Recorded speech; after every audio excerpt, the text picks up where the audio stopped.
Healthy बाल और healthy glowing skin हर किसी की ख्वाहिश होती है, लेकिन उसके लिए प्रोटीन रिच डाइट लेना भी ज़रूरी है।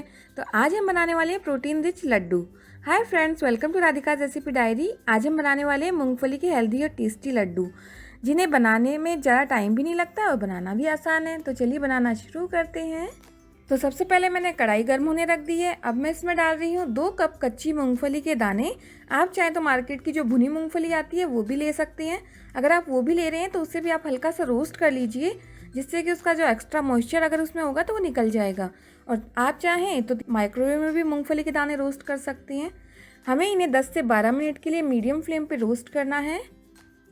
10 से 12 मिनट मुझे हो चुके हैं, मूंगफली रोस्ट हो चुकी है। अभी मैं फ्लेम ऑफ कर देती हूँ और इन्हें निकाल लेते हैं हम एक प्लेट में।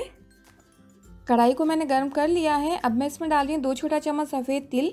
आप चाहे तो काले तिल ले सकते हैं या फिर दोनों को मिक्स करके भी आप ले सकते हैं। तिल को हमें आधा मिनट यानी कि 30 सेकंड के लिए लो फ्लेम पे रोस्ट करना है। बहुत ज़्यादा तिल को भूनना नहीं है, नहीं तो वो कड़वे हो जाती हैं। बस अब मैं फ्लेम ऑफ कर देती हूँ और अब ये जो भुने हुए तिल है इन्हें भी प्लेट में निकाल लेते हैं। कढ़ाई को गर्म कर लिया है मैंने। अब मैं इसमें डाल रही हूँ आधा कप भुनी चने की दाल। इसे चटनी दाल या फिर दालिया भी बोलते हैं। इसकी जगह आप भुने हुए जो चने आते हैं उनका छिलका हटा के उसका भी यूज़ कर सकते हैं। सेम ही है ये। हमें इस भुनी हुई चने की दाल को 1 मिनट के लिए लो फ्लेम पे रोस्ट करना है। ये ऑलरेडी भुनी हुई है तो हमें इसे बहुत ज़्यादा भूनने की ज़रूरत नहीं है। बस इसमें अगर एक्स्ट्रा मॉइस्चर होगा तो वो निकल जाए, इतना ही से भूनना है। अगर आप ये नहीं डालना चाहते हैं तो आप इसे स्किप कर सकते हैं, इसके बिना भी आप लड्डू बना सकते हैं। ये दाल हमारी भुन चुकी है। अब मैं फ्लेम ऑफ कर देती हूँ। ये जो हमारी भुनी हुई मूंगफली है ठंडी हो गई है। अब हमें इसका छिलका हटाना है। तो छिलका हटाने के लिए आप इस तरीके से हथेलियों में रब करके भी इसका छिलका हटा सकते हैं, या फिर इन मूंगफली के दानों को आप किसी कपड़े के अंदर रब कर लीजिए तो भी इसका छिलका हट जाएगा। अब ये जो हमारी भुनी हुई चने की दाल थी ना, ये ठंडी हो गई है।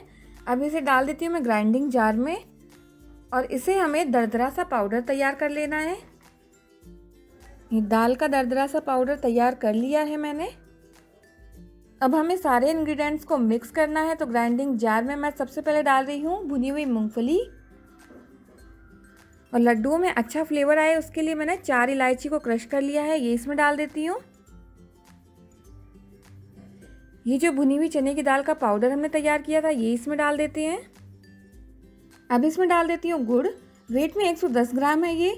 गुड़ की जगह आप गुड़ का पाउडर या गुड़ का बूरा आता है उसका यूज़ भी कर सकते हैं। गुड़ साफ़ होना चाहिए और गुड़ को ना थोड़ा छोटे छोटे करके डालना है, जिससे कि ग्राइंड करने में आसानी होगी। अब इसमें मैं डाल रही हूँ 1/4 कप डेसिकेटेड कोकोनट या नारियल का बुरादा। और अब सब चीज़ों को अच्छे से ग्राइंड कर लेते हैं। मिक्सी को लगातार नहीं चलाना है, रुक रुक के चलाना है, यानी कि पल्स पे चलाना है।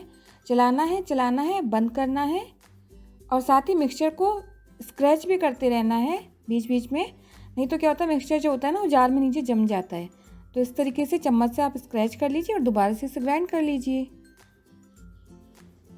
मैंने इस मिक्सचर को 10-15 बार पल्स पे चलाया है। मैंने तो मिक्सचर का टेक्सचर सूजी जैसा दानेदार रखा है क्योंकि मैं इसमें घी ऐड करने वाली हूँ। लेकिन अगर आप बिल्कुल भी घी नहीं डालना चाहते हैं तो आपको इसे और चलाना है जब तक कि इसका लड्डू ना बनने लगे। ये चेक कर लीजिएगा, लेकिन जो उसका जो टेक्सचर है ना वो दानेदार नहीं रहेगा। और अब इस मिक्सचर को निकाल लेते हैं कढ़ाई में या किसी भी बड़े बर्तन में निकाल लीजिए। अब मिक्सचर में डाल देती हूँ मैं भुने हुए तिल। तिल को मैंने मिक्सचर के साथ ग्राइंड नहीं किया था, आप चाहें तो इसे साथ में ग्राइंड कर सकते हैं। और अगर आप बिना घी के बनाने वाले हैं तो आप तिल को ज़रूर से साथ में ग्राइंड कर लीजिए, क्योंकि तिल भी अपना ऑयल रिलीज़ करते हैं और मूंगफली भी अपना ऑयल रिलीज़ करेगी, तो आपको घी की ज़रूरत नहीं होगी। तो अब मैं कर लेती हूँ 2 बड़ा चम्मच घी को मेल्ट। तो डाल लिया है मैंने घी को तड़का पैन में और अब फ्लेम ऑन कर देती हूँ मैं। हमें घी को बहुत ज़्यादा गर्म नहीं करना है क्योंकि हमें उबलता हुआ घी नहीं चाहिए, बस मेल्टेड घी हमें चाहिए। तो ये घी मेल्ट होने लगा है, फ्लेम में ऑफ कर देती हूँ। बर्तन की हीट से जो बचा हुआ घी है वो भी मेल्ट हो जाएगा। बस हम जब इंग्रेडिएंट्स में घी डालेंगे वो थोड़ा गर्म रहना चाहिए। अब घी को मिक्सचर में डाल देते हैं। एक बार में मैं सारा घी नहीं डाल रही हूँ, आधा घी मैंने डाला है, फिर ज़रूरत होगी उस हिसाब से बाकी का जो घी है वो भी मैं इसमें डाल दूँगी। ऐसे मिक्स कर लेते हैं। अभी मुझे मिक्सचर ड्राई लग रहा है तो बचा हुआ घी भी मैं इसमें डाल देती हूँ और इसे भी अच्छे से मिक्स कर देती हूँ। 2 बड़ा चम्मच घी डाला है, ये बहुत ज़्यादा भी नहीं होता है और घी में हेल्दी फैट भी होता है।